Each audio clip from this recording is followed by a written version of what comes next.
আসসালামু আলাইকুম, সবাইকে শুভেচ্ছা জানাচ্ছি। মাসুম মাহবুব। পৃথিবীর যেই প্রান্ত থেকে যারা দেখছেন সবাইকে আবারও শুভেচ্ছা। জি, বাগদাদ থেকে আমার প্রিয় ভাই ইউসুফ, কলকাতা থেকে আমানত, ফাহাদ নরসিংদী থেকে। আপনারা সবাই ঢুকছেন লাইনে না? আমি কি শুরু করতে পারি? জামালপুর থেকে দেখছেন বিল্লাহ, মাগুরা থেকে দেখছেন, নামটা স্পষ্ট করার নেই, আমি বুঝতে পারছি না। নয়ন মুন্সীগঞ্জ, আসাম থেকে ফজলুর রহমান,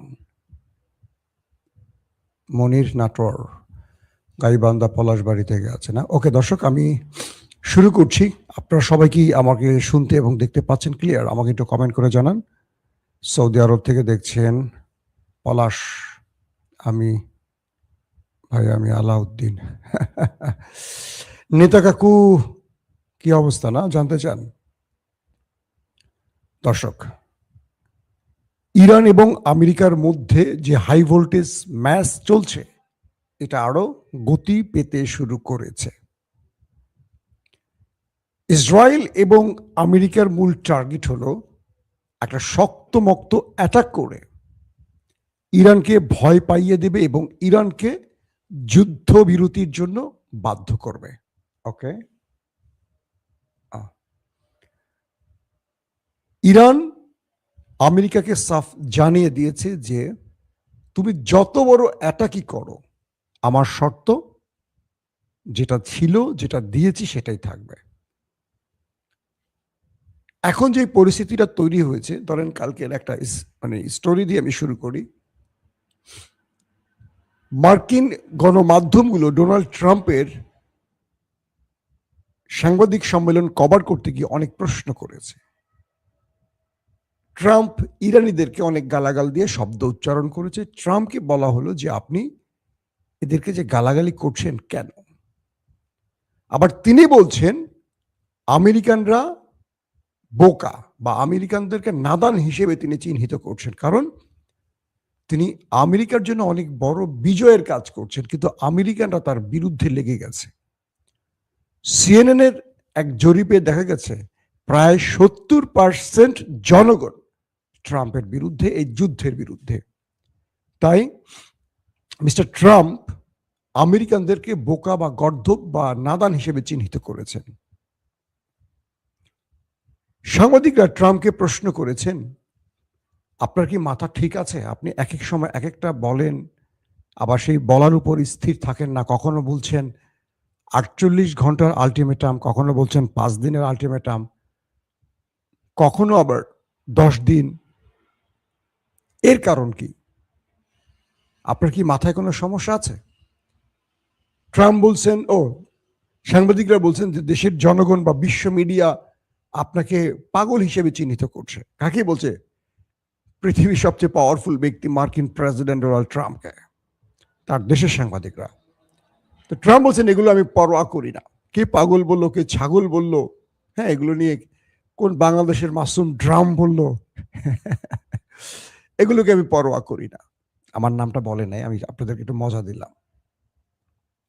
যে ব্যক্তি পৃথিবীর কোনো মানুষকে পরোয়া করে না, সে ব্যক্তি আমেরিকার প্রেসিডেন্ট। ওহো, কি অবস্থা, বুঝতে পারছেন? আমেরিকানরা কাকে প্রেসিডেন্ট হিসেবে বাছাই করেছে কম বেশি আপনারা বুঝতে পেরেছেন তো? তার তুলনায় আমরা ভালো আছি। আমরা বোধহয় এত পাগল টাগলকে আমাদের দেশের প্রধানমন্ত্রী বানাই না। আমরা যোগ্য ব্যক্তি কি বানাই, কি বলেন? ট্রাম্পকে মোটামুটি সাংবাদিকরা ধুয়ে দিয়েছে সাংবাদিক সম্মেলনে যে আপনি একজন পাইলটকে উদ্ধারে এত বিশাল কমান্ডো বাহিনী, 1.5 ডজন এয়ারক্রাফট পাঠালেন, আবার সেগুলো ধ্বংস হয়ে গেল, তারপর আপনি নিজেকে বিজেতা বলছেন, বিজয়ী বলছেন। কারণ কি? ট্রাম্প বলছেন যে হ্যাঁ, আমি তো বিজেতা, আমি ইরানকে শিক্ষা দিয়ে এসেছি। সাংবাদিকরা বলছে ইরান তো আপনাকে শিক্ষা দিল নাকি? আমাদের তো তাই মনে হচ্ছে। ট্রাম্প মুখ কালো করে বললেন, কে বলেছে আপনাদেরকে? আমরা ইরানের ব্রিজ উড়িয়ে দিয়েছি, এটা উড়িয়েছি, সেটা উড়িয়েছি। সাংবাদিকরা বলল আপনি তো ইরানের ইউরেনিয়াম খুঁজেই পেলেন না। এইভাবে ট্রাম্পকে মোটামুটি কাপড় খুলে ছেড়ে দিয়েছে সাংবাদিকরা, কিন্তু ট্রাম্পের কিচ্ছু যায় আসেনি। সম্মানিত লোকের সম্মান নিয়ে ভয় থাকে, পাগল ছাগলের থাকার কথা না। দর্শক, ইরান তার যে স্থানে আমেরিকা অভিযান চালিয়েছে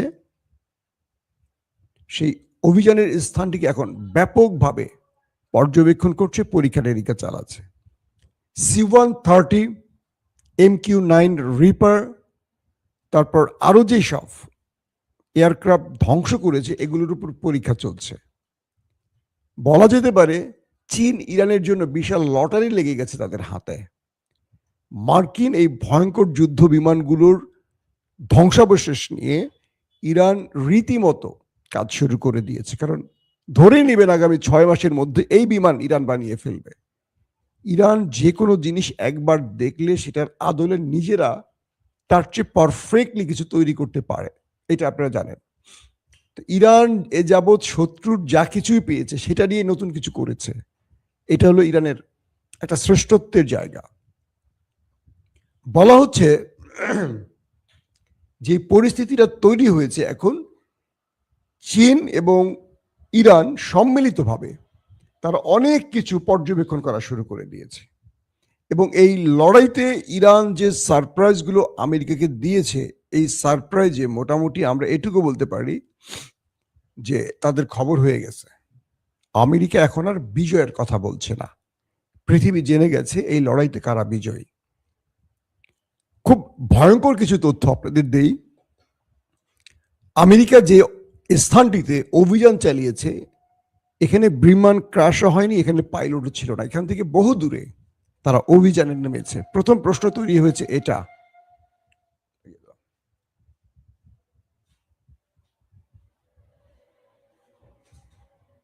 নো প্রবলেম। তো প্রশ্ন হলো যেখানে পাইলট থাকার কোনো সম্ভাবনা নেই সেই জায়গাটিতে কেন ইরান আমেরিকা অভিযান চালিয়েছে? তার মানে যাদের লক্ষ্যটা ভিন্ন ছিল। এক, আমেরিকা সেখানে প্রথমেই B-2 বোম্বার্স দিয়ে ব্যাপক অ্যাটাক করেছে। বলা হচ্ছে তারা প্রায় শতাধিক স্যাটেলাইট গাইডেড বোমা নিক্ষেপ করেছে ওই স্থানটিতে। B-2 বোম্বার্স দিয়ে স্যাটেলাইট গাইডেড কি বলে বোমা নিক্ষেপ করেছে ইরানের ওই অঞ্চলটির আশপাশে। যতগুলো ব্রিজ আছে ইরানের, সড়ক আছে ইরানের, সব ধ্বংস করছে। কারণ কি? আমেরিকা ওইখান থেকে নিউক্লিয়ার সাইডে অপারেশন চালাবে, ইউরেনিয়াম চুরি করবে, যাতে করে ইরান সেখানে তাদের কোনো ফোর্স পাঠাতে না পারে, সেনা পাঠাতে না পারে, অভিযান ঠেকাতে না পারে। তার জন্য আগেই সেখানে B-2 বোম্বার্স থেকে তারা স্যাটেলাইট গাইডেড কি বলে বোমা দিয়ে ওই জায়গাটিকে ধ্বংস করেছে।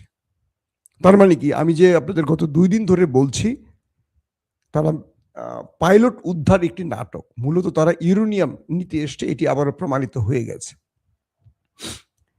তার পরের গুরুত্বপূর্ণ খবরটি কি? ইরানকে বারবারই পাকিস্তান বলছে যুদ্ধবিরতি করতে, কারণ পাকিস্তানকে চাপ দিচ্ছে সৌদি আরব এবং আমেরিকা। তো ইরান তাদেরকে জানিয়ে দিয়েছে যে এই যুদ্ধটা বন্ধ হতে পারে যদি স্থায়ী যুদ্ধ বন্ধের কোনো গ্রান্টি দিতে পারে এবং আমাদের শর্ত মেনে নেয়। ইরান বলছে যে আমরা 2-4 দিন, 5 দিন, 1 মাস, 2 মাসের কোনো গ্রান্টি মানবো না, কি বলে যুদ্ধবিরতি মানবো না স্থায়ী। কারণ আজকে তারা মার খেয়ে বেসামাল, তারপর তারা আবার প্রস্তুতি নিয়ে আবারও ইরানে আক্রমণ করবে। এটা বারবার হতে পারে না। ইরানের জাতি এবার ঐক্যবদ্ধ হয়েছে শত্রুকে মোকাবেলায়। আমরা এখান থেকে একটা রেজাল্ট নিয়ে যুদ্ধ বন্ধ করব। ইরান বলছে গাজাতে কি হয়েছে, তুরস্ক এবং মিশরের বা কাতারের মধ্যস্থতায় যে যুদ্ধ বিরতিটি হলো, তারপরেও ইসরায়েল গাজাতে হিট করে আক্রমণ করে আরো 800 মানুষ মেরেছে যুদ্ধবিরতির পর, আরো 2000-এর অধিক মানুষকে ইনজুর্ড করেছে যুদ্ধবিরতির পর। কিন্তু তুরস্ক, মিশর, কাতার ইসরায়েলের টুটি চেপে ধরতে পারেনি, আমেরিকাকে প্রশ্ন করতে পারেনি যুদ্ধবিরতির পর এতগুলো মানুষের প্রাণ গেল কেন। জাতিসংঘ এই ব্যাপারে নীরব হয়ে আছে। কিন্তু তালেবানদের অবস্থাটা কি? তালেবানদের সাথে আমেরিকার যুদ্ধবিরতির অনেক প্রস্তাব তালেবানরা নাকচ করেছে, লম্বা সময় তারা লড়াই করেছে। দিন শেষে কাতারের যুদ্ধবিরতি বা যুদ্ধ নিয়ে বিভিন্ন বৈঠক শেষে তালেবান পুরো কাবুল, কান্দাহার সব দখলের পর আমেরিকা লেজ গুটিয়ে পালিয়ে গেছে। এরপর আফগানে আমেরিকা আর একটা অ্যাটাক করার সাহস করেনি। ইরান মূলত এই ট্রিক্সটা ব্যবহার করতে চায়। গাজায় যেমন ব্যর্থ হয়েছে, এই ব্যর্থতা ইরান চায় না। ইরান বলছে যুদ্ধবিরতি হবে স্থায়ীভাবে, আন্তর্জাতিক শক্তিশালী দেশগুলো গ্রান্টার হবে। এখন কে হতে পারে এই গ্রান্টার, এই যুদ্ধবিরতির?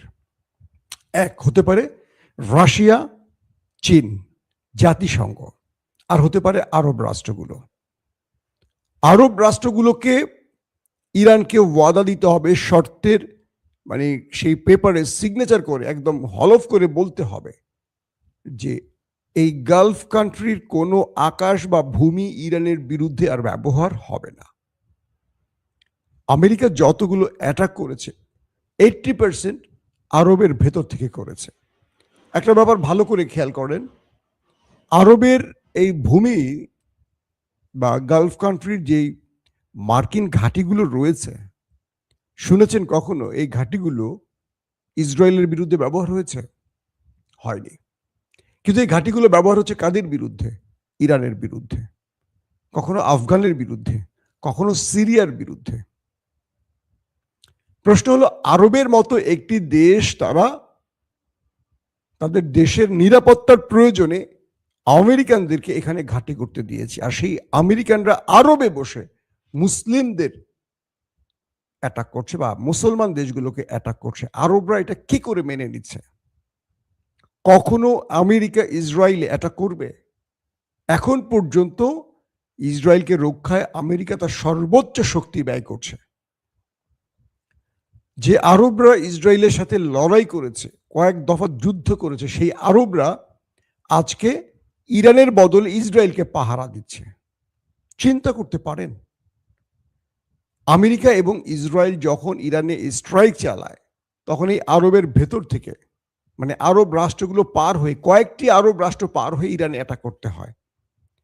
কখনো শুনেছেন আমেরিকান বা ইসরায়েলের কোনো মিসাইল বা বিমানকে প্রতিরক্ষা সিস্টেম দিয়ে অ্যাটাক করেছে? আরব করেনি। কিন্তু ইরান যখন ইসরায়েলে কোনো হিট করে, আরব ধারাবাহিক যতগুলো দেশ পরে ইসরায়েলে যেতে এই মিসাইলটাকে, ধরেন সৌদি আরব, কাতার, জর্দান বা ইরাক, এই প্রত্যেকটা দেশ মার্কিন ঘাঁটি আছে, সেখান থেকে ইন্টারসেপ্ট করা হয় ইরানের মিসাইলকে।